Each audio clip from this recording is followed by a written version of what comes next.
Hello, ladies and gentlemen, boys and girls, and welcome to another episode of the Wrestle Geek podcast. I am your host, one of your hosts, Mitch, and I'm joined alongside, as always, by my man from Queens, New York, weighing in at 200 pounds. No, I'm kidding. What's up, Rich? What's going on, guys? Mitch, Howie, how's everything going this week? It's all good. It's going. All good. Hey, Howie, how are you? I'm very well. I am in fine form. Just been recovering from WrestleMania. Oh yeah. Hangover. The WrestleMania hangover. Oh yes. I didn't go. I'm just literally recovering from just the amount of the volume of wrestling that I've had to digest over the last week or so. But it was good, and I'm ready to just talk about wrestling for the next hour or so with you guys. I enjoy it. I'm excited. So how are things over in jolly old England? The weather is good, or it was cold still? Where are we now? It's do you know what? It's just giving us little previews. It gives us a nice sunny day, and everyone's like, "My God, it's so beautiful!" And everyone's like, "What's that thing in the sky? My God, it's the sun!" And people are like, "I remember seeing the sun once, and it was warm." But then it goes back to being rainy. It's definitely not snowing anymore. There's no more beast from the east or thank God anything like that. No Russian weather systems coming in. No, all is well. The flowers are coming out. We're getting the daffodils, and that spring-like feel is happening. But I actually booked a summer holiday today, which is going to happen in the first week of July. So I've got something to look forward to. Nice. Where you going? I am going down to a part of Jesus. a part of England. I live on the south coast. We said at the exact same time. You could tell we hang out and talk to each other way too much, Rich. Yeah, that's true. You start to become the same person after a while. So whose question should I answer first? Either one is fine. It's the same question.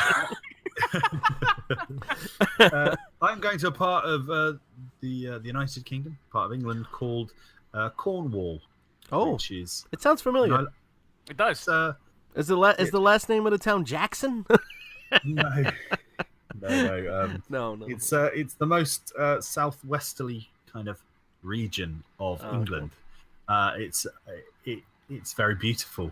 It's kind of beautiful, miles and miles of beautiful coastline, and it's there's various different parts of it. It's quite a big place, not by American scale, because I've been learning recently, because I've been dealing with a lot, a few American customers for figures and things like that, my custom work, and so I've been looking at Florida and New York, obviously where you guys are from, and just the scale of your country is insane compared to ours. We live on this tiny little island, and we still moan that we have to drive to London for 2 hours. We're like, oh, it's such a long journey. I don't know how you guys, travel anywhere by car, for long distances. It just must be insane traveling like 9 hours by car. That's just I can't imagine doing that. It can be rough, I'll tell you that. Especially if you get into traffic, you just want to freaking go ballistic. Yeah, that. My friend Tom, he just went to WrestleMania. I'll shout out to Tom. What's up, Tom? What's up, Tom? Just went to WrestleMania in New Orleans, and he flew over from the United Kingdom over to Orlando, met up with Dale, a guy who's from our hometown here. He now lives out in Orlando.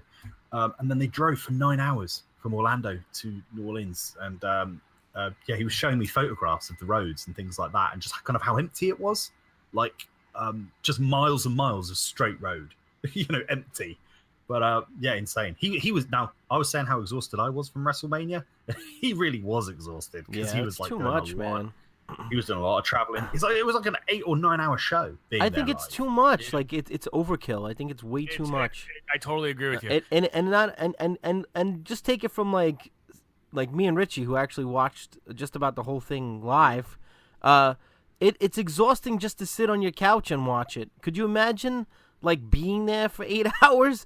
And I think by the time I got up to Shinsuke and AJ, I think we were like everybody in the living room. We're like, all right, is this even done yet? Like, we were just at the point where we were mentally and just drained and exhausted. And we were sitting on a nice, comfy couch. Could you imagine those poor people sitting in the chair, like in one of those stadium chairs, where it's like, you know what I mean? Like you're hard. It's hard on your back and all that. You know, I don't know. Jesus. So I mean, my mate Tom. fan extraordinaire. He was he was saying to me that by the time it got to the main event of Brock and Roman, it was just like everyone's just like struggling because just you've cheered so much, you've been there for so long that by that very end point, they're just like, nah. You know, the crowd even seemed dead. Like, you know, from when we were watching it, like there's really no real reaction to it. Nope. I mean, in 8 hours, you're gonna need to go to the toilet. You've got to eat. You're gonna probably need a rest. I mean, I get tired just walking up the stairs these days. Do you know what I mean? And then I need a rest when I come back downstairs. And then just think after you're sitting there for 8 hours, you got to deal with 78,000 people getting out of the same building to try to get out of it and go home. 78,000 people. Yeah, and obviously you're motivated by the joy of going there. When you're going to the event, it's full of excitement and you're just optimism. But coming back, it just must be like, oh, get out of my way. Oh, DDT, spear. You know? Yeah, it's probably people just going crazy, you know? I mean, yeah, I can't imagine. Maybe I'll experience one day. It's the bucket list. I'm gonna do WrestleMania. Let's hope next year. That would be good. I'd like to. It's kind of in my mind that's what's happening. So. Well, I hope so. I'm keeping my fingers crossed. Especially since, you know, all the other festivities around it, hopefully. Man. But in any case, so let's talk a little bit about Raw. Monday Night Raw. Very exceptional episode, I have to say. It was exceptional. It was actually entertaining. I did not forward through one segment. I usually catch myself forwarding through stuff because I'll usually wait an hour in to start watching it. And by the time I was done watching, it was the end of the show. So that means that I was basically watching just about everything except for commercials, of course. Right. But it was actually very, very entertaining. We started out with Kurt Angle coming out. He was interrupted by the Singh brother and Jinder Mahal, and they came out. Don't hinder the Jinder. Do not hinder the Jinder. And it was just you know, the demanding stuff from Kurt Angle, and then he puts him in a match with Jeff Hardy. And to everybody's surprise, Jeff Hardy actually won the U.S. title, which was, I guess they wanted to do something to kind of, you know, add to the whole shake-up, you know, and Jeff Hardy is the new United States champion. And the newly Grand Slam champion with that. Yeah. So, I mean, what was your take on that, Rich? I mean, how did that sit with you? I thought it was really, really well done. I was actually surprised to see Jeff Hardy answer the challenge. I was thinking maybe to go with somebody different. I was thinking maybe Strowman or somebody major. But it's seeing, you know, with Jeff Hardy coming in now, going obviously the cementing him as a single mid-card competitor now, I think it's a good thing now that you kind of have a path for him going forward. You know what? You know what also made me happy was the fact that Jeff Hardy recently, not too long ago, turned 40, and you know, they always have that thing now where like the older guys or the middle-aged guys always have to job to all the young guys, and I was happy. I was happy to see that Jeff Hardy actually won a championship.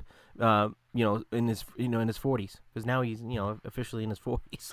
And you see that Swanton bomb for the finish? Oh my God, dude! Picture perfect. That literally was like poetry in motion. Not to confuse it with the other move, but I mean, that literally was absolutely perfect. Like, you know, 40 years old, he can still has. It's amazing how he still performs so well. And if he had timed that just a little bit wrong, he would have broke his neck, because you could see like he did the final maneuver.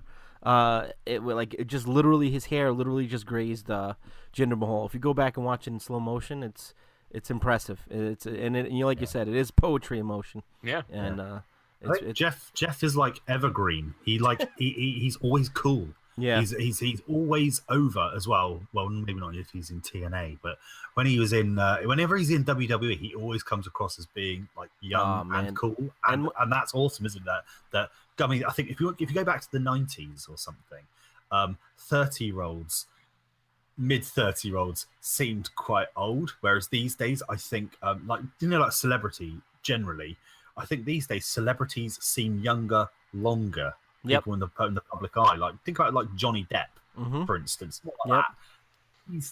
He's like 50 plus. Jeff Hardy, but and that's a good as being kind of relevant. And Jeff Hardy's like always feels relevant to the And that's a product. great comparison too, because Jeff Hardy is kind of like the eccentric version of Johnny Depp in the WWE. So that was Yeah, like he the is. perfect analogy. And the great thing is, like, if you think about it, like, how many guys down the line as they get older and into the business further, they gotta, they have to readapt. They gotta change their gimmick. They have to reinvent themselves. Jeff has been very consistent, I think, throughout his entire career of being the enigma. I mean, His gimmick has never changed. His music has never changed. No, except for when he had that one when he had the one with the words in it. They kind of took that, but the music was still the same. You know what I mean? The only thing he ever changed, I think, was when he first started his career, he was known as Will o' the Wisp, and then he had the run as Will o' the Wisp when he was in TNA for a little bit. But I mean, other than that, I mean, as far as like his in-ring style and stuff, it has never ever changed since he first came in. No, and it never got stale somehow. No, it was strange, I remember when I was a teenager. I remember like I was quite a Hardy Boys mark. I kind of went off them eventually and didn't really kind of go back. And I just felt like, because at that point I was, I don't know, it was their image. I remember at the time when I was like a teenager, like they're kind of the Hardy Boys. You know, when they kind of because when they first started out, they used to wear those like tartan bandana type things, I think, tights. But when they got the kind of the baggy pants and the it became like the emo goth type, punk the long hair. And they went around with Michael Hayes for a bit as well. Do you remember that? Was cool, man. Yeah. He came out with the walking stick. He had the cane. That was cool. He was like their dude, wasn't he? He'd come out and he'd be like, "Yeah, go get him, champs!" And it was that was awesome. It was like a new Bad Street USA, like, and it worked. It worked for them. It totally was. I thought they were cool then. I mean, I really liked that. Didn't they win their first tag titles when they were actually being managed by Michael Hayes? They may have. They did. Yeah, I believe they did. I was smoking a lot of pot back then, so I can't remember much. It was the Attitude Era. That's what we were all doing. Yeah. Well, maybe not all of us, but sorry. Mitch, I don't know about you, but no. Yeah, it was a hazy time for me. It was no pun intended. But and then the next match was Bayley versus Sasha Banks. And can I just say one thing about that match? I mean, these two have fought numerous times. NXT, back up in the main roster. How sloppy was that match yesterday? Oh my God! And poor Bayley. What was she like sick yesterday or something? Every time she went to the ropes, it seemed like she either slipped or she fell or she. I don't know if the ropes was. Yeah, were they slippery, the ropes? I'm glad you brought this up actually, because I was thinking it and I wouldn't have thought to bring it up. But no, you're right. Carry on, please. Please. Give more, and then I will impart something. It just seemed like the chemistry between, like, they weren't on the same page at all throughout the entire match. The only time the match came to, like, a full, like, ideal, I think, was when they were attacked by the Riot Squad at the end of the match. Yeah. But other than that, it was just. It was a bland. It was so bland. It was like. Honestly, people are sick and tired of seeing Sasha and Bayley. I'm done with it. It's how long are you gonna constantly have this thing? Sasha's gonna be the heel. Bayley's still gonna be the hugger in the face. It's like. One of them's got to go to SmackDown. They should have just turned her heel already, Bayley. I don't know. She sells merch. That's the problem. Exactly.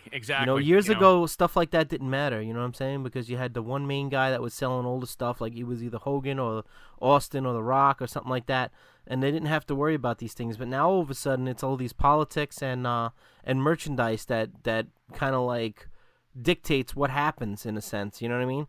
And that's another reason why Roman Reigns, I feel, would have been a heel 2 years ago if it wasn't for that. You know what I mean? But since all the little kiddies and the little girls want to wear his stuff, they feel compelled not to turn him heel. And the same thing happened with Cena too. If you think about it, like they would have turned him heel years ago when people were booing him. You know what I'm saying? But they didn't do it because of all the kiddies and then nothing against the Make-A-Wish at all by any means. But you know what I'm saying? Like. That wouldn't look good on them for him with the PR and all that stuff. You know what I mean? Yeah, and he's that top guy for Make-A-Wish. Yeah, he's got the record, I think, for the most of anybody, any celebrity. So, but go ahead, Howie. Tell. I was going to say, kind of already. Like, back in the day, we've said this in previous episodes. Back in the day, they used to build storylines, and they wouldn't actually like give you the match. Like in the early 90s, they wouldn't give you Jake Roberts versus Rick Martel until WrestleMania. They'd build it for months, and they'd go through lots of drama with, arrogance being sprayed in the eyes and, hospital eyes burning scenes and things like that. So it was like, vengeance, and finally get it. But with this, we have seen Bayley and Sasha having a dispute for so long, and literally, and then we just watched a match with them on Raw that was as shonky as anything. and then we're meant to have a payoff at some point out on a pay-per-view, and it's like, well, is that really going to be good? Because that wasn't that great. Like Bailey, like you say, she went for a crossbody off the middle rope, slipped. Yep. She did it. I mean, she did do a noteworthy kind of Hurricane Rana through them. Oh, that was awesome. The one on the outside when she went into the railing or whatever. That was pretty cool. But I don't know. It feels like we're going back and forth.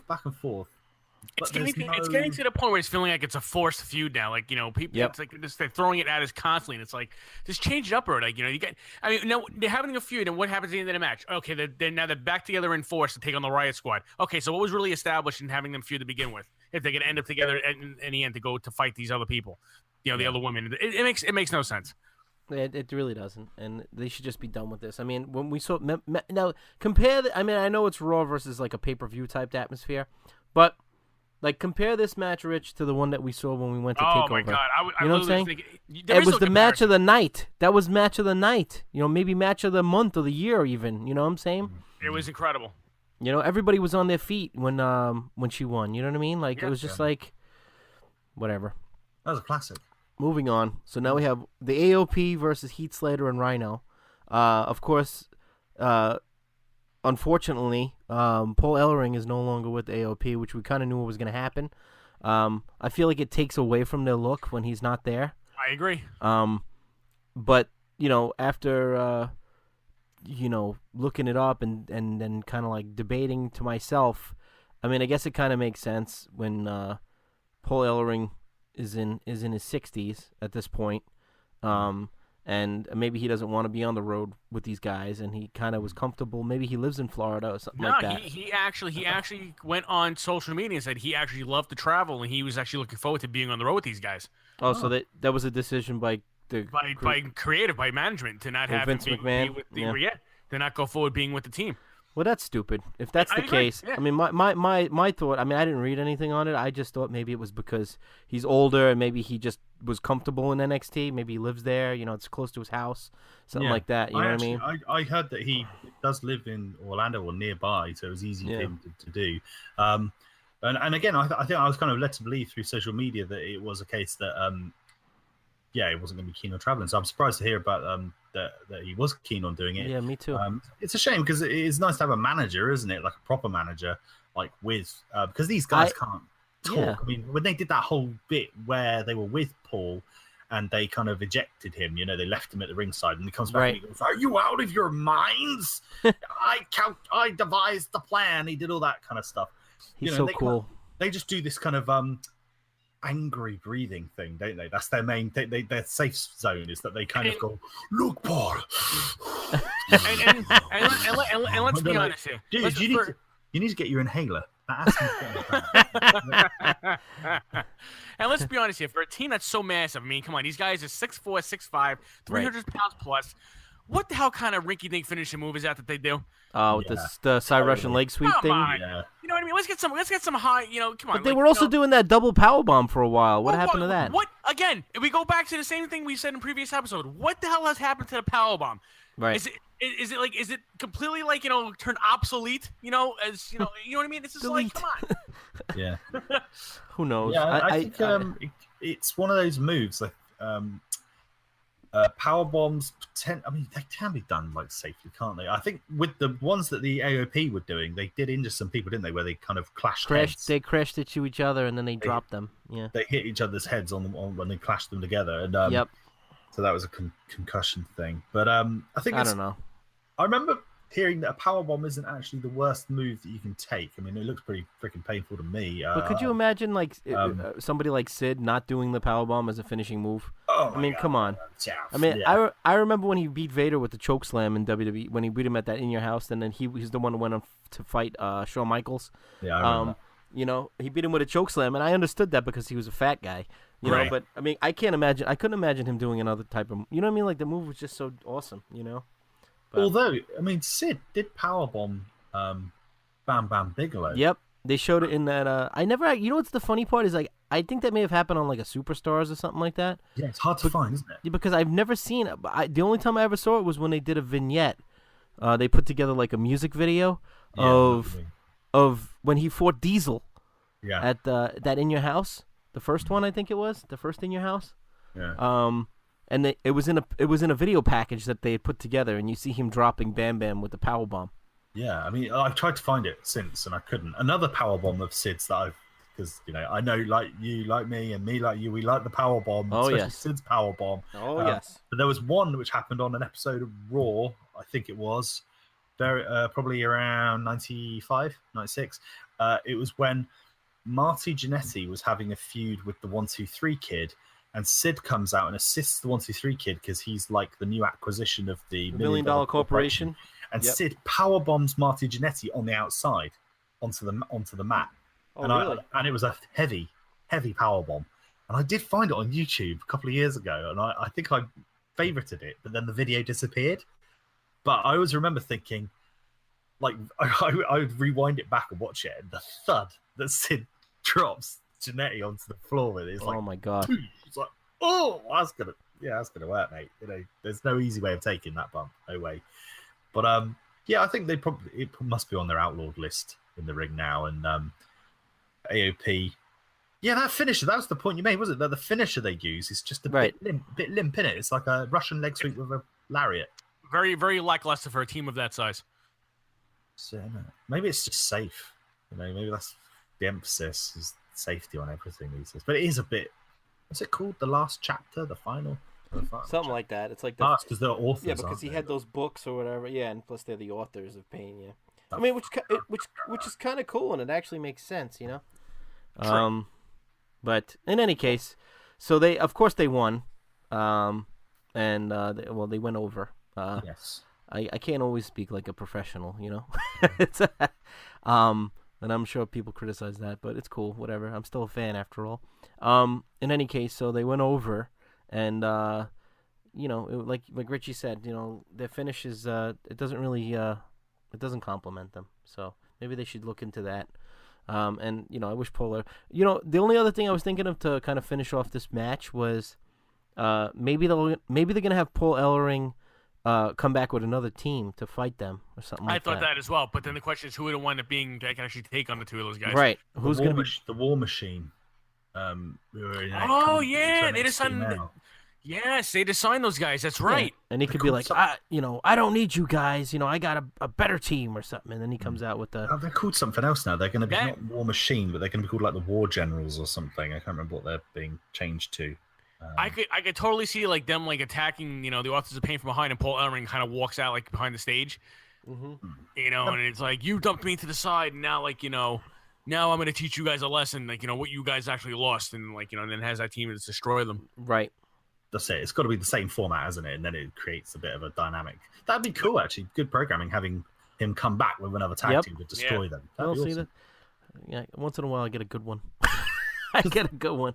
Because AOP, like at the moment, it's such a shame. There's just not like we've talked about this before. Managers in the past did add so much to the kind of early '90s programming, and also to Attitude Era. It's cool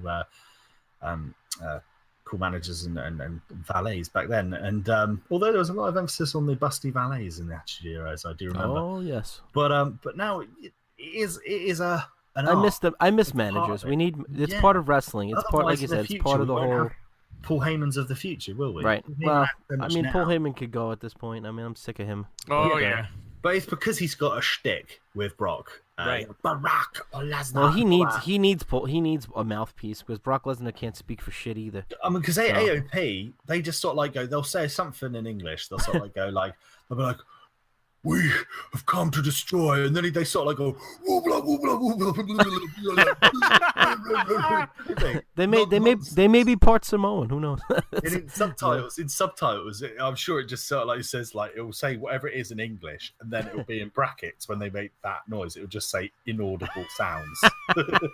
It's just like what are they saying? They need a Bobby Heenan. They need because back in the day, they're kind of like modern day head shrinkers, really. Yep. Except without being, as obvious like Samoan type gimmicks. Yeah. They're not eating. They don't come out with grass skirts, grass skirts stuff, but it's like modern day SWAT team. Yeah. Thing, and but they just need a mouthpiece. They need bring back Coach or something with a whistle and a hat, and just be like, that would be funny. They need a kid. They need a wrestle crap manager to come out. I got the perfect manager for them. And Mitch, you can definitely chime in this one. My name is Armando. Yeah, he'd be great. Alejandro Estrada. He was brilliant. I loved him, and I loved Umaga too. They were great. It was brilliant. He was over for a manager because Umaga was like the more intimidating version of the head shrinkers. Times 10, and then like, not that the head shrinkers weren't intimidating because they were pretty scary in their own right, but he was just a more of an updated modern, I guess, kind of Samoan type dude, like that. Yeah. But he was awesome. In any case, so then the next segment was The Miz, and he welcomed Sami Zayn and Kevin Owens to Raw as the new members of Raw, and then you see Angle come out challenging that, and then, basically they read which was actually pretty freaking funny. Sami Zayn reading the email. I thought that was hilarious. Yeah. And he took out those glasses from his pocket. He looked like a legitimate old man. He does. He definitely did. He had the old Italian hat on with the beard, and he's not Italian, I don't think. But it was pretty hilarious. And I'm looking at them now, and it's like they remind me of Shawn Michaels and Triple H, like early DX. The way they like interact with each other, and they're getting silly, and they're making like snide comics and stuff like that. Yeah. I almost see them as like a new rebirth of like or a reincarnated like DX type thing. Yeah. Well, Kevin Owens on the Jericho podcast, Jericho sort of like said to them, you thought about ever calling yourself something like a tag team name, and Owens said, no, I don't. I don't want one. I don't want to force it, kind of thing. And he goes, the only thing that we refer to ourselves as is the Kevin and Sammy show. Yeah, and that kind of goes with that kind of relationship they have, I guess, where they are quite comedic as well in what they do, and they are very entertaining. I think it's better because they were going to build up at one point to WrestleMania with them having a feud, and obviously they can work in that capacity very well. But I quite like them as a pairing at this point. Well, maybe what'll happen now is the other two guys from the Miztourage will join them, and it'll literally be like a DX type thing. They'll be like almost like the New Age Outlaws, and Sami Zayn and Triple H, yeah. Sami Zayn and Kevin Owens will almost be like the Triple H and the X-Pac. Remember when X-Pac came back to fill Shawn Michaels' shoes? Yeah. Somewhat, even though he couldn't fill his shoes, but he was pretty talented. But they could almost be like, maybe they'll become like a four-man team, because they made it clear that they weren't leaving, right? So that's it, and they did that whole thing where Bo Dallas refused the tag with Miz, right? And so Miz goes on his merry way over to SmackDown, no doubt to have a feud with Daniel Bryan at some point, because that's right. Hot topic and a classic feud that needs to be reignited. Right. But that thing was so intense because for a while now we've been talking about what's going to happen. That the Miztourage should have their own identity, and because they're very talented and should be given an opportunity. This is it now. What can happen? Where it's kind of exciting to see what's going to happen with them now. The weird thing was that like WWE leaked all that stuff, that like all the people that were going to Raw, like most of them. Like, did you see that before? Like, beforehand, they showed, like, most of the people that were actually going over to Raw. They revealed it all before the show even started. Did they really? Yeah. Jesus. It was all over the internet. Like, people knew. Like, they leaked the whole thing. You think, like, I mean, that's what makes people tune in, and give a shit, is like not knowing. Because we know so much these days as fans. Back in the day when kayfabe was still intact, we didn't know anything. When somebody debuted, it was a really well kept secret. These days, everything's just like so transparent. Even when it was like a major turn, like somebody turning heel on on somebody, like that was a huge deal back in the day. Now it's like, oh yeah, the plan going forward for the storyline is they're gonna turn on so and so. They're gonna start a feud over here, right?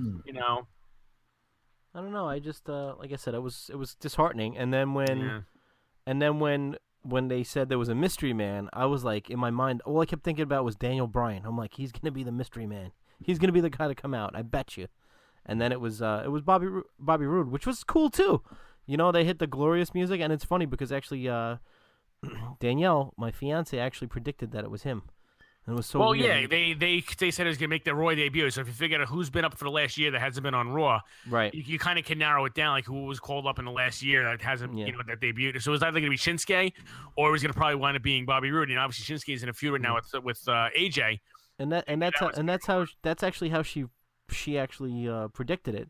And me, having a wrestling podcast, owning a wrestling shop, and being a lifetime wrestling fan, I didn't even put I didn't even put that together.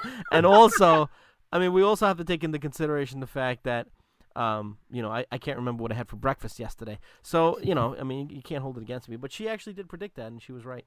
So, and I gave her credit for it, which I don't usually do, but I did that. I did that special yesterday. So. In any case, so then moving on, we had Matt Hardy and Bray Wyatt versus The Revival.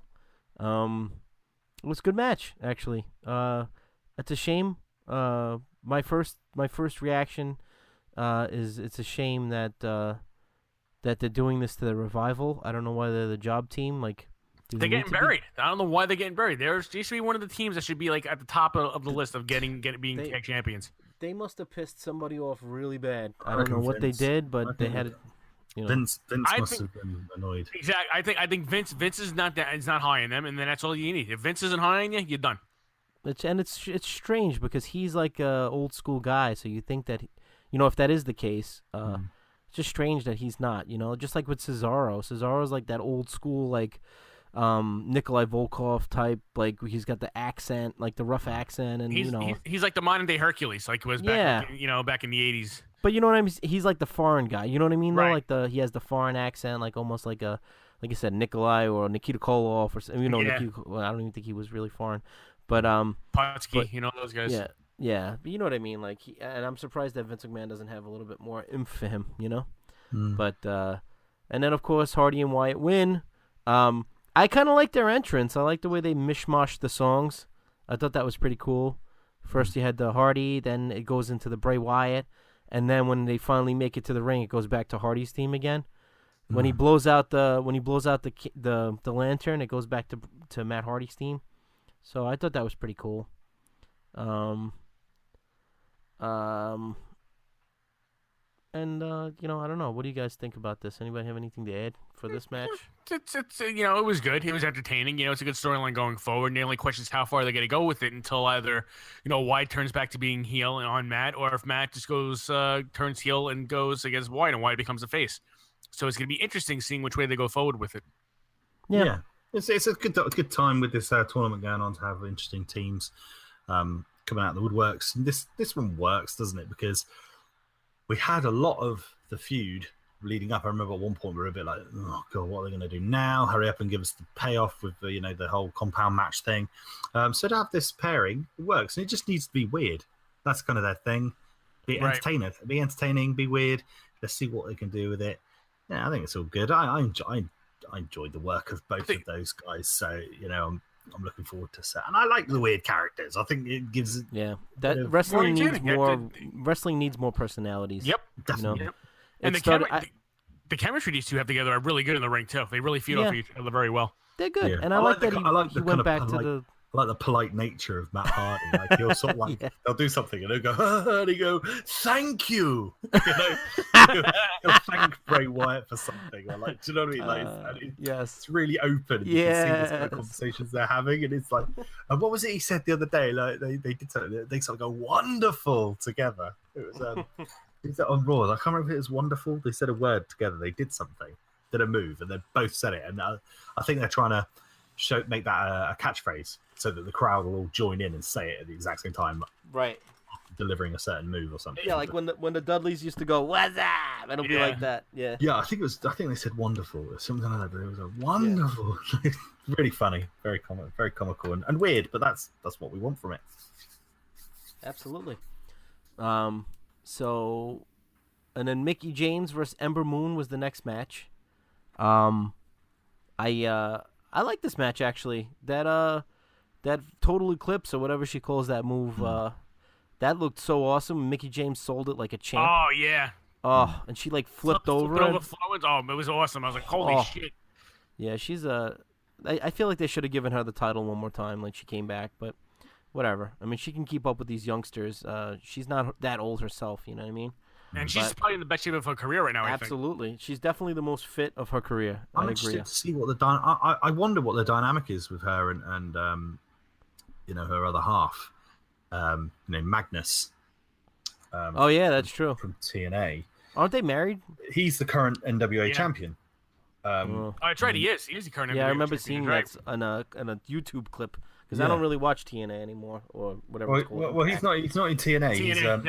He's just on the Indies. He's in NWA's independent. Oh, like the actual NWA champion. You mean? Actual NWA champion with the domed globe belt. And I wonder what because they've got a son together. Yeah, I remember she's always talking about it. Yeah. So I think because she must be on the road more, being on the main roster of WWE, and I guess him being an independent, he's probably a bit more fragmented in his bookings. I guess he's not possible. And then because he was in Japan recently as well. Well, she's probably on. So they've got somebody helping with childcare, surely. But I'm wondering if that. With Mickey James, it's kind of like I think his career is going to last a little bit longer, and that because at some point, he's in a good spot right now with being NWA champion. But I think at some point he will be brought over to WWE. She's clearly the bridge to that, and he's. I always felt that his work in TNA was very good, and he was one of these people that you could see him getting better, and that's important. They're obviously trying and honing their craft because he was always a very good talker on the mic and he's pretty good in the ring. So that's the one good thing with the indies too. Like you can actually work on your craft when you're in the indies. You can build upon yourself. You can do different things, test different things out. When you're like on WWE, they give you no matter what, you're still stuck to that. You're stuck to a certain guideline. That's what you can only do. I mean, you look at Lesnar for instance. When he first came, the amount of moves he can do. Now his whole gimmick is Suplex City. So he comes in, he does Suplex City, suplex, F5, bust you up with a real like elbow, and you're done with the match. I mean, if you're on the indies, you can do obviously all your moves, but once you're in WWE and you're signed, it's like you're totally your gimmick is also limited to your moveset. You know what I mean? Totally. Yeah, absolutely. They do book you to use certain moves as well. So say if you're on the indies and you've got a really cool finisher, when you get to WWE, they may say, "Look, we don't want you using that. Like, you're gonna get over too much with that." Right, one guy I'm very curious to see what they do with now since he signed with the company in NXT is Ricochet. Ricochet had an unbelievable crazy moves when he was on the independent circuit. How much are they actually going to allow him to use once he gets onto the main roster? Well, what move did he use at What move did he use at Takeover? Didn't he do a move in that match? I think it was that flip he does off the top rope. I think. Okay. But I mean, he's known for doing all these crazy stunts and flips and stuff like that on the independent circuit. So it depends on how much it would actually allow him to do. Didn't he also take like a ridiculous bump outside the ring, like on the apron or something like that? Like at one point in the match, I remember him doing something crazy happened to him for sure. I know that. The instance that you've kind of pointed out of like where you think what they're going to do. I think I had the same thought with many years ago when Kevin Owens is Kevin Steen, and he had a lot of I'd watch his matches online of Ring of Honor, and he'd like pick people up in a like fisherman's suplex, and then he'd flip a man and then drive them down into almost like a Michinoku driver while still held into a kind of a package. And I think, Christ. And he did that a few times in WWE. Usually the second rope will do it. Yeah, he did that one to Cena. When I saw him do that to Cena, I was like, holy cow. And he had a pile driver, but he picks them up from behind their kneecaps. So if you imagine Oh yeah, he did that too. Oh yeah, he's done that. But these kind of moves are like you don't obviously. They're kind of banned, yeah. Pile drivers because you can spike people in the neck and obviously break their neck and give them all kinds of back and neck problems with things going wrong. So they generally don't do those kinds of high risk maneuvers. And also, I mean, they appropriated AJ Styles as well because when he came in, They didn't want him doing the Styles Clash. Styles Clash. Now we see that more often when it's right to do so because people have been injured from it before. Right. They've had their neck pushed the other way, and it's documented too that he really did hurt people with it. So. Yeah, because it's not. I don't think it's always him. I think it's the person having it done on them. Doesn't know how to take it. Doesn't know how to take it, and so it's not in every instance. So that's why they gave him. And also, I think I remember the first time when AJ made his debut in the Royal Rumble a few years back. When he first went in, I think he tangled up with Roman Reigns or something. I remember thinking, God, he looks really small here. You know, in the WWE, you look like a smaller guy.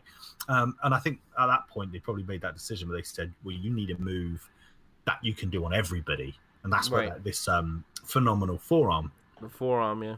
But he does use the Styles Clash, as we saw. Once in a while. He did it at WrestleMania, didn't he? Did it at WrestleMania. Yeah. He won the match. With the Styles Clash. Ricochet... He's one of these guys, again, as well with the Cruiserweight. Awesome in the ring. Awesome on the independents. He had those amazing matches with Will Ospreay. That one that went viral. I mean, they'd had similar matches before, but there's particular... it went viral because they would do it... It's very superhero, isn't it? A very gymnastic style that they were combining elements of luchador into kind of like Western and then Japanese-influenced wrestling. Went viral because they did this whole kind of spot where they ended up in this kind of the Superman position, you know, the down on one arm kind of thing. I don't know how to describe this. The superhero stance where you're down on one knee with a fist to the floor, and they both kind of mimicked each other like that. And I think Vader slammed them, not literally, but online, saying that's not pro wrestling, that's gymnastics. And then there was a back and forth with Will Ospreay and Vader. But my concern, slightly, for Ricochet is that he's another very talented cruiserweight, excellent in-ring skills, but is he going to have the personality and the charisma and the showmanship to be able to really cut it in the big time? Now, you know, like, because that's what's happening in the cruiserweight in the 205 Live at the moment. Is you've just got so many talented guys. But they have no personality as far as their moveset. You know, it's going to be they have to take it upon themselves to think, how am I going to define my character now that I have this platform to do so? The antithesis of that is these guys have all come from an independency where they were given an incredible platform to show their in-ring abilities that are off the chart amazing, which is an incredible gift and that they have, and they can show it. But if you think about somebody like The Miz, Mike Mizanin, that guy came from reality TV, was not what you would think is going to be a wrestler, and has been criticized for having, like Daniel Bryan, that famous thing where they had that thing on Talking Smack where they had to go at each other, was that he was criticized as that Miz had that safe WWE style. But the thing with The Miz is that he came from reality TV, but he has this larger-than-life, super confident performer persona naturally. And you know what? You know why that is, though? Because not only did he come from...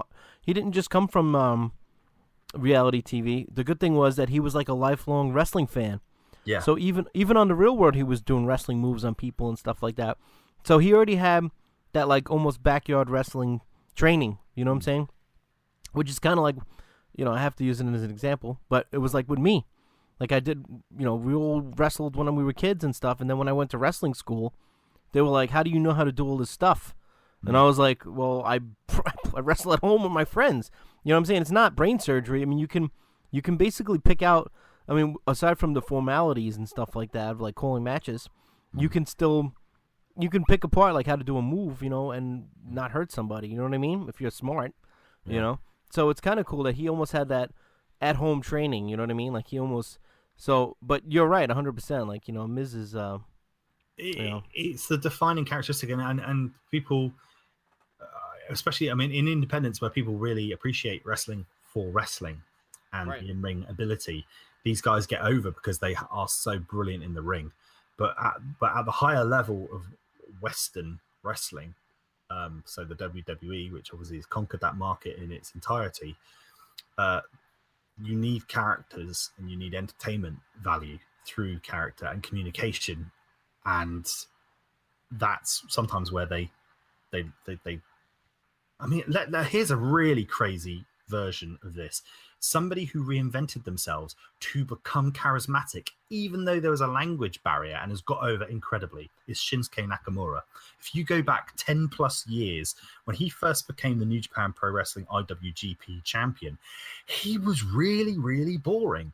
He was just a guy in black tights with the short back and sides, didn't smile a lot. He was in that very much that kind of strong style Japanese wrestler, straight down the line, I'm going to wrestle you. And he was kind of brought in as at the time, New Japan Pro Wrestling had been through really rocky ups and downs. It kind of fallen from grace. They didn't really know what they're doing. They were starting to make their wrestlers fight MMA people fight, Bob Sapp became the New Japan Pro Wrestling champion. They got him doing MMA. It went crazy. They had to reform the company around Tanahashi, Shinsuke Nakamura, people like that. These new guys, this new wave of Japanese talent. But at the time, Shinsuke Nakamura, when he first kind of came onto the scene and was given this kind of high ranking in New Japan Pro Wrestling to be their champion, he was not the Shinsuke Nakamura you would recognize now. It wasn't until later he reappeared as this kind of super charismatic rock star type thing that they kind of, as we know him now. The hair kind of shaved up one side, flopped over the other, doing the hand thing, and he got over massively in Japan. I remember seeing that transition and just thinking, is this the same guy? I had to check. I had to look and literally go, that guy was so kind of run-of-the-mill and boring, and this guy's so exciting. And so and again, it's like not necessarily about what they're saying, it's about everything else they're doing and the package that comes with it. And I think that's where sports entertainers need to give the most attention. If you're talented in the ring, how else do you get over and connect with people? It's exactly. It's all about the connection with the fans and how you can pull them in. Anybody can see you do a moveset as just like any of the other guys in the locker room, but it's how you present yourself in front of the crowd, and what you do as your persona and your gimmick is really what grabs them and makes them an actual full fan of you. And then once they're hooked with that, then all the moves that you do, then it makes it even more special and more gratifying to see them do certain like big spots in a match. And then the next segment of Raw was Dolph Ziggler coming out and being interrupted by Titus Worldwide. There you go. And it was a cool segment. And then all of a sudden, out of nowhere, we had the return and re-debut of Drew McIntyre, who looked amazing. And, dude, he's a unit, isn't he? Oh my God! For some crazy reason, when I saw somebody get hit from behind, you didn't see the head yet. I was like, "Is that Mason Ryan?" That's how big he is now. Oh, he's honestly. So huge. Like what? I don't remember him being that tall or big when he was when he first was in like the 3MB, and even before that when he was like IC champion. Like, why don't I remember him being that huge? He was tall and kind of muscular but slender. Now his shoulders and chest are just like his back. It's just huge. The dude has just been working out. He's jacked. I reckon when he left last time, they were probably like, because I remember he was the Intercontinental Champion years ago, and he was very young and fresh faced, wasn't he? He'd be like, "I've been handpicked by Mr. McMahon himself." That's exactly how he sounded. At times, it was a kind of a cringeworthy gimmick, but. Yeah, but he really was. Vince McMahon really did like him, though, a lot. Was he really high on him? Because I think when he left, it was probably like, you know what it is. I always went into Triple H. You know what it is? It's best for business if you put on some muscle. But Vince loves it when the guys, they're muscular. And Vince's like, oh, yeah, maybe you should, hit the gym. And but he got over in the Indies, didn't he? He went away, honed his craft. I mean, his offense now is just like that Claymore drop kick thing he does, that running kick. Oh my God, that's a weapon, isn't it? That is awesome. He's amazing. It'll be interesting to see what they do with him on the main product, and if he gets over in the way he has in the Indies. He's got cool entrance and everything as well. So it looks good. I'm seeing an HBK Diesel kind of revival with the two of them. That's exactly what I told Danielle last night. I swear to God. I swear to God, it's exactly what I said. And I was like, I said to her, I said, and it fits too, because remember how everybody was comparing Dolph Ziggler to Shawn Michaels a while back? Yep. And it actually legitimately angered Shawn Michaels, you know? Yeah. Well, I heard that he was a little pissed off about it. But when is Shawn Michaels not pissed off? He's even pissed off somebody tweeted about his freaking haircut for crying out loud. Yeah, Take it. Fired you're his retired. barber. Chill, Sean. Chill. But I said the same, and it has, you know, and then of course you're gonna see it. It's gonna be the same breakup too. You know, he's gonna probably super kick him by accident, and it's gonna be the same thing. You know, and good friends, better enemies. right. Oh yes. So, but yeah, I mean, slightly smaller than Diesel, but definitely the same spirit, the same spirit. The thing with Dolph is that he is at times like everything, like the boots, the attire, even the way he does the warming up the band for the Sweet Chin music and everything. There's so much of it. I mean, obviously he's paid very well to bounce around the ring for people, and he makes it look good. He's one of those, that's his contribution, you know. But yeah, it's a shame he's never truly found his own kind of gimmick, and because I mean, I felt like he did for a while, and then he kind of transformed, and he like channeled the spirit of Shawn Michaels somehow. yeah, it's like he almost no pun intended, but he degenerated almost. You know, like Yeah. it's gonna be like you say, they'll start off as a pairing. It'll end up that I think Drew McIntyre is gonna be the one that looks better coming out of it, because obviously, because Dolph's gonna make him look really good when he bounces around for him. It's kind of, I think, for both of those guys. I mean, I hope they don't dwell too long with Titus O'Neil and that, because it's better for them. You know, I hope it's just short-lived, just to destroy these guys. And do you know what? The thing is with people like Titus O'Neil and Apollo is, for me, they kind of feel like a bit. I'm not very interested in what they are doing. no. It's the gimmick. I don't know what it is. It's like it's not enough. It doesn't feel important as part of the show. It's not believable. I know when they're going to come out, generally they're going to lose. They've been devalued to the extent that it's not like, they don't feel like a threat, even though they had that few kind of, they feel like fluky wins, like going back a bit against the Bar and stuff. Yeah, and it's weird too, because even Dana Brooke, like, well, she looks super hot now. I don't know that business attire definitely does it for me, but it does. I don't. She was always she always had that big butt and everything, and she's good looking. But I feel like even for her career, like, why did they do that to her? Like, I felt like she was actually a pretty good wrestler. You know what I mean? Yeah, she's very determined as a person as well. When you see what she's like and how hard she trains, and she really wants to get to grips with stuff. But yeah, they've completely taken her out of the ring and just sort of said, "Here, wear this sexy outfit." Oh, we're having a Royal Rumble and a Battle Royal. We need to fill in somebody. We'll throw her in there. But like, stand with Titus washed up over there. I just feel like with Titus, it's like when his contract expires, they're not going to renew, because he grabbed hold of Vince McMahon, didn't he? You know, Vince was hating. We talked about that a couple of weeks back. Yeah, but he's also like an ambassador for WWE. Like he does like a lot of PR for them. So that's true. Which That is is weird, true. So it's like, isn't it? It's... So it would be interesting to see what happens. I don't know. I don't know if I don't know if I'd bet my money on the fact that they wouldn't. I had an idea. I had an idea. Did you think about them? Did you notice that they brought the crew's name is back in for Apollo? Oh, did they? Apollo Crews I didn't again? even notice. Yeah. Yeah. Yep. Oh.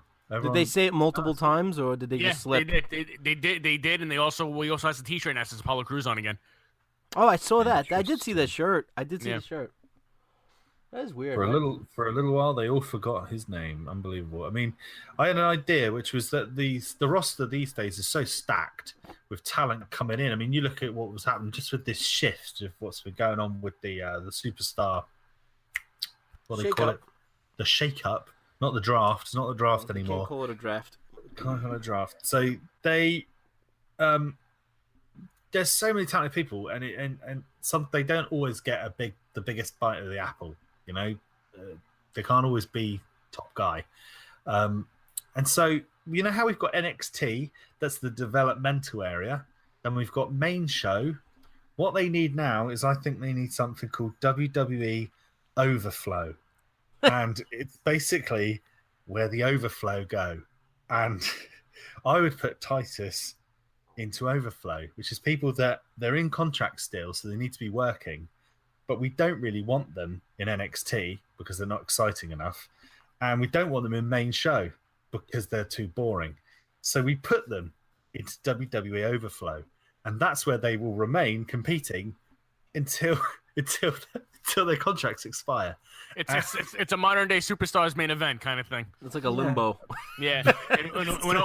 when all they do is just they take on jobbers. Yeah. Exactly. Make them look good. Make them look good. Have jobbers. Yeah. Let Titus O'Neil destroy jobbers, and at least we can just enjoy him at his best, just destroying people. It's funny too that you mentioned the Overflow, because I was when I was watching Raw last night with the missus, I said to her, when they showed that commercial about the co-branded pay-per-views, I said, watch. I said, in about a year, maybe 2 years, everything's going to go back to one show. It's all going to be one. They're going to combine everything back again. I honestly think that's going to happen. Like, this may be like the first step for them pushing in, you know what I mean? Like, pushing into just rejoining everything together again. Because I still feel like it's pointless that they're doing this. You know what I mean? It's like, it just doesn't make any sense. It was so much more entertaining back in the day when you had your one world champion on both shows, feuding with whoever you were feuding with. It was great. And if you think about it, you still have one world champion at this point because Brock Lesnar never shows up to TV. Yeah, so exactly. You have one champion anyway. What does it make a difference? You could still have an Intercontinental and a U.S. champion, you know, and then you combine the women's title and you combine the tag titles. Yeah. Yep. Yeah. You know. So stupid.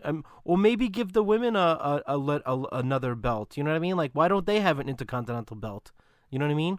Like, they should have a world title and a lower card title for the women. Get a tag title belt for the women. There's so many teams that they have. Even that. You know, but I'd say first and foremost, get them a U.S. title or an Intercontinental title. You know what I mean? Like, it's silly. You know, like I don't know why they didn't do that.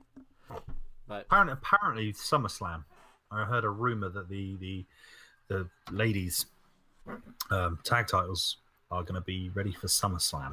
But that'll be good. They're, you know, but I mean, it makes sense because it's, you know, like you said, Rich, they have multiple tag team peoples, but I think first and foremost they should have an undercard belt. I don't know, you know. What you think they would call the Intercontinental title belt? You think they would maybe like? I mean, they got the North American title belt. That's what I was saying. They just did that right with NXT. You know, so I was thinking that, but also why don't they just do a TV belt or something like that? You know what I mean? Like a TV title. When was the last time we saw one of those? You know? Oh man. Yeah, it'd be cool. Like you have a 15-minute time limit on each TV. You know, that was such a cool idea. Yeah. But anyway, so. Then we had Roman Reigns and Samoa Joe somewhat confronting each other. Basically, Roman Reigns saying the same exact thing he says every week. I'm going to beat Brock Lesnar. Yeah. I'm going to become Universal Champion. And then Samoa Joe calling him out on his shit. And then, you know, not getting into the ring to do anything about it. So typical heel actions. He's good, though, isn't he? I think Joe on the mic, he comes out and he's just like, awesome. Yeah, which is strange because when he first came to WWE, I said, "Wow, he's like lost some of his like mojo with the title. I mean, with the microphone and stuff like that." And then all of a sudden, like it seemed like he came back from the injury, and now all of a sudden he's got a fire up his butt again. You know what I mean? It's just because if you watch some of the stuff that he was doing before he got hurt. He was like stumbling on his words and stuff like that. Yeah. And now when he came out, I was like, wow, that was so well done. Like so well spoken. You know what I mean? Yeah, he doesn't stumble much, and he. It sounds believable. It sounds like he really has beef. Maybe that's what it is. I love that promo he did with Lesnar. You know, I think it was after one of the matches that he had or something. Or when they had Lesnar beat him with one F5. Oh. God, horrible.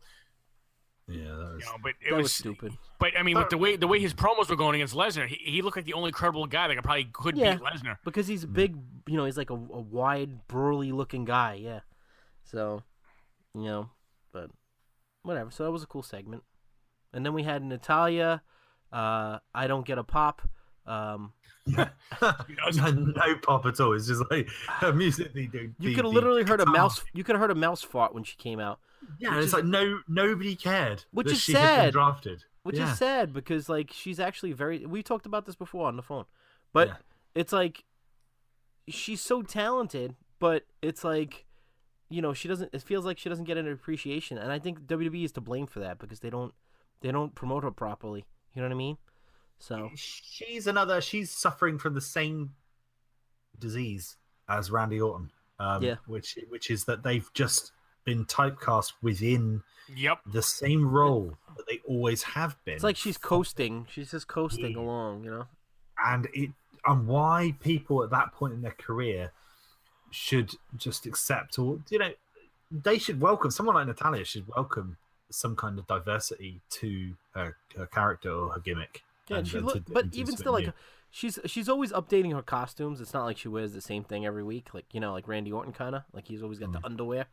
But like she looked cool last night. Her outfit looked awesome. She had like a lot of bling going on, and she's still very sharp in the ring, and talent is still there. I mean, it's just the situations that they put her in. You know what I'm saying? Like there was no. I mean, this is kind of cool because what happens at the end of this match with Mandy Rose, she actually won fair and square with a sharpshooter. Yeah. And then, they put her in this thing with Ronda Rousey, which I called before it even happened. I was talking. I was like, well, now watch. Ronda Rousey's going to make the save. Boom. Her music came out. She hit. Which it was kind of predictable because they did that. She looked strong. She looked good. Oh, she looked great. She looked great. But they made it so predictable. It was no surprise there, because they did that segment beforehand where they were in the backstage together. And they were she became the face. Right. She went in as a heel. Natty's been a heel for some time. And but by doing this, it was like, she instantly got over as a face and being associated with Rousey. And Rousey needs that. She needs someone to kind of like hold her up a bit because she's... I wonder if they're going to fight at the Greatest Royal Rumble. That would... Like the 2-on-2 like tag match? They'll probably have something going on with that. Or do you think something will happen next week where they'll have a tag match and then like she'll turn on Ronda Rousey or something like that and then they'll fight one-on-one? I have a feeling Ronda Rousey's going to be on that card, that super card. The way they're stacking it right now, I would definitely think she should be on it at some point. It's so crazy. They are throwing everything at it. I mean, I wouldn't be surprised if next week they announced that Shawn Michaels is coming out of retirement versus AJ Styles against AJ Styles. The match that everyone's wanted, or The Rock versus Shawn Michaels. They want that, and we were talking about this before, but they want that territory.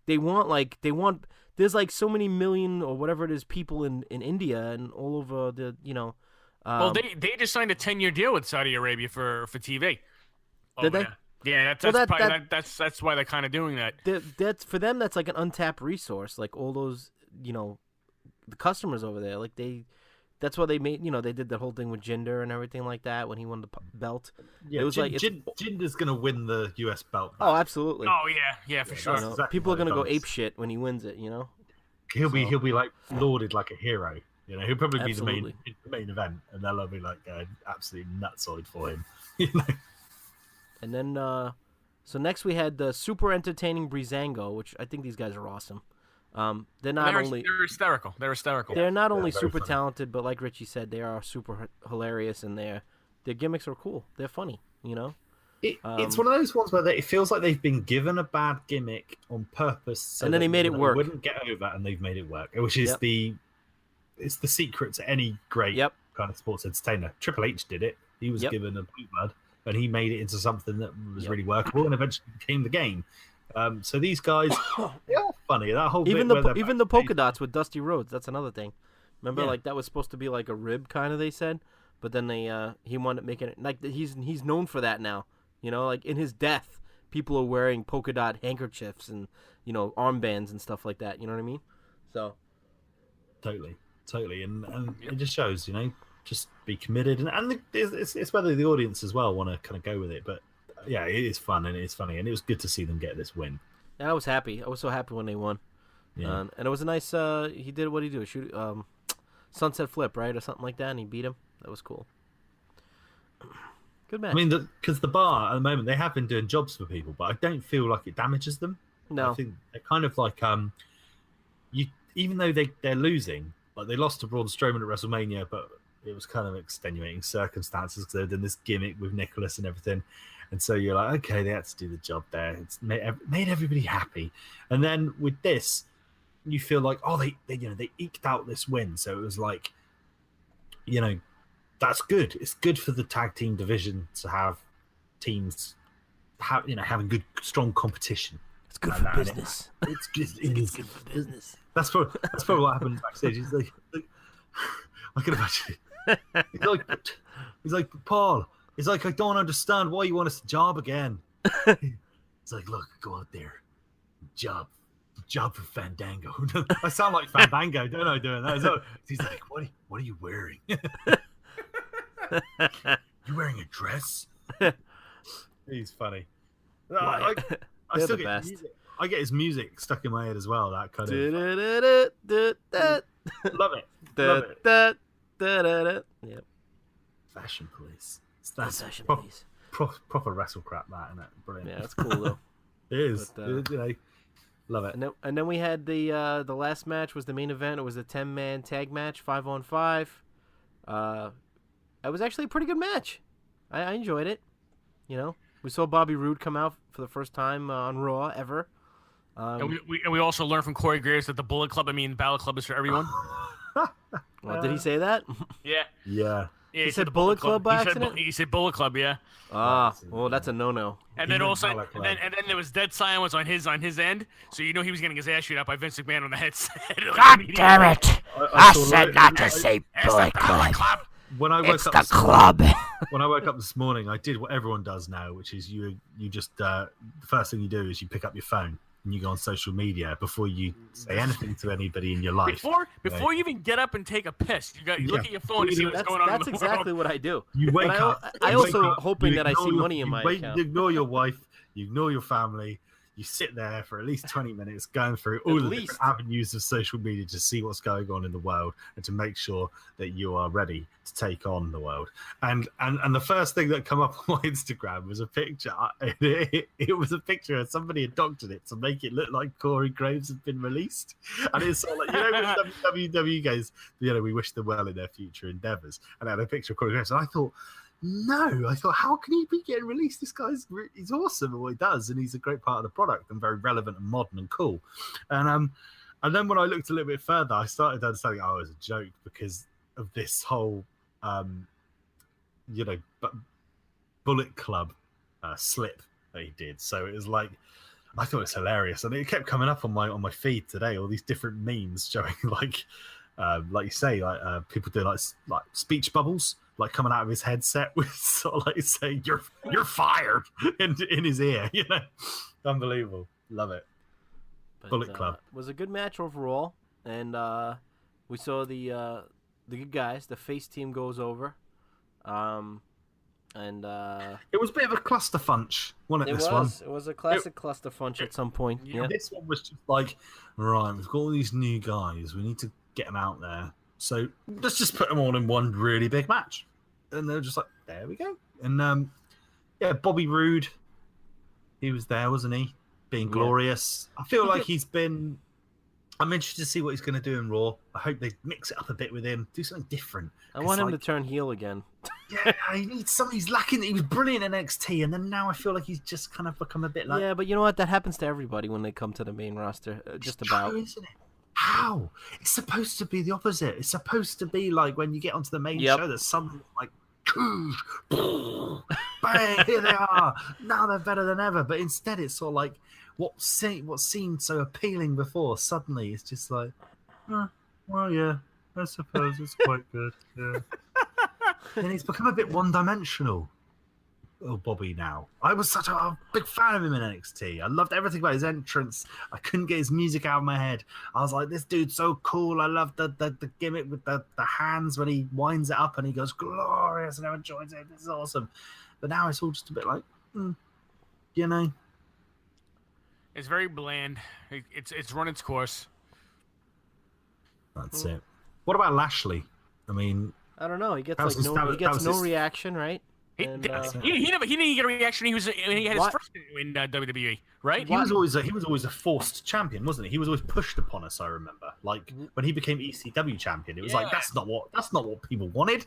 Nobody wanted him to be extreme championship wrestling champion. Well, but I mean, I was like, oh, he's gonna be a great superstar. he Put definitely the looks. belt on him. He definitely looks great in the Oh ring. yeah. He's fast as hell, and he's moving around like a cruiserweight in that ring. So he does. Do you reckon he's bouncing gonna off the do his ropes. Dominator? Because he used to use the Wasn't that his Dominator. move? He did. Yeah. I haven't seen him do it. Was I don't even know what his move is now. I seen him do the vertical suplex a lot, and That was cool. And yeah, a spine buster. So I'm doing a yeah, spine buster. Why don't he just do the spine buster? That'd be cool. And he does a nice one. That's true. Yeah. He does do a good one. It's kind of, isn't it always seen as a bit more of a setup move though? Because other people like Batista used to do it before I mean, his Batista. I know. bomb. Arn Anderson used to use it as a finisher. You know? That's because his was like incredibly Oh my fluid. god! Even as an old man, he did. But at one time, when Ric Flair was fighting Undertaker at WrestleMania, my God. oh my god! And he did that spine buster to the Undertaker. I was And then, like, and then he did holy like crap. that. And then he did that quick roll out of the ring, like Yeah. vintage Arn. I'm like, oh my god. The best. He was the man. Still do it. Yeah. You still got it. Yeah. And what was it, JR on JR was doing commentary. Was he with Jerry the King Lawler at that point? I think he was, because I think 17 was the last time Heyman was on commentary. it was still them two, I think. Yeah. But it was overall it was a great Raw. I give it like a 9 out of 10. That's a pretty solid number, man, for a Raw. I thought it was great. It was. Yeah, it was really, really good. Really good. You know, beat expectations. You know, it was really good, really cool to see different people come in with the shakeup. You know, hopefully they just keep the momentum going. You know, Mania was good, the Fallout was good, shakeup has been good. So let's just see if they can keep building upon it. You know, they got the whole, the Greatest Royal Rumble coming up soon. So, But It's all good, isn't it? I mean, yeah. Usually, though, it gets to this point where we hit the post-WrestleMania lull. And It's just right. It's like you hit that peak, and then all of a sudden it's like, it's like the slow season. It's kind of like, all right, it's like, you have to point out people suck in Future Endeavor. Who are they releasing from? Who are they releasing from the company? And everything else. spring but- cleaning, so to speak. Yeah. Very I true. heard, actually, speaking of which, so the official list was that we had Jinder, Owens, Zayn, Corbin, Natalia, Breezango. They all showed up in Raw, apparently. And I also saw on Instagram, I don't think I mentioned on... Was it mentioned on the main program? I didn't see if it was. But Zack Ryder's also gone to Raw. So did Mojo Rawley also. Oh, has he really? my God. Oh, no one cares about him. Maybe I can't stand him, man. Oh my god. I saw, do you know what? What was it recently? I can't remember when I saw what show it was, but I was at WrestleMania. It was the pre-show that, because JR was doing commentary and during the pre-show on was it the Battle Royal? When Mojo was I on. believe it was, yeah. And JR went, I can't do I don't think I can do a JR impression, but he went, he said, Mojo doesn't know how good he is. He's got, what was it, natural size and speed, which is a rare combination. He could be among the greats. He said something like that, and I was like, whoa, whoa, whoa, whoa, whoa, whoa, whoa, whoa, whoa, whoa, whoa, whoa, whoa. JR, what did you just say? He could be among the greats. And so my brain, we went for a whole different combinations of trying to make that work. I'm thinking, yeah, JR's right. And I'm trying to make it work. And then I'm thinking, no, I don't think he's right on this one. I'm sorry, JR, but I completely disagree. I do not think. Do you know what? No, I've jinxed it now. Now that I've said that, one day you guys are going to hold it to me because he's going to become one of the greats. And we're all going to be like, not. yeah. I don't wish bad on anybody, but I can't stand him. Sorry. Mojo Rawley, one of the greats. And on that Rawley note, we're gonna end our Monday Night Raw discussion, and it was good. It was a good Raw. Thanks, boys. You got to be joking.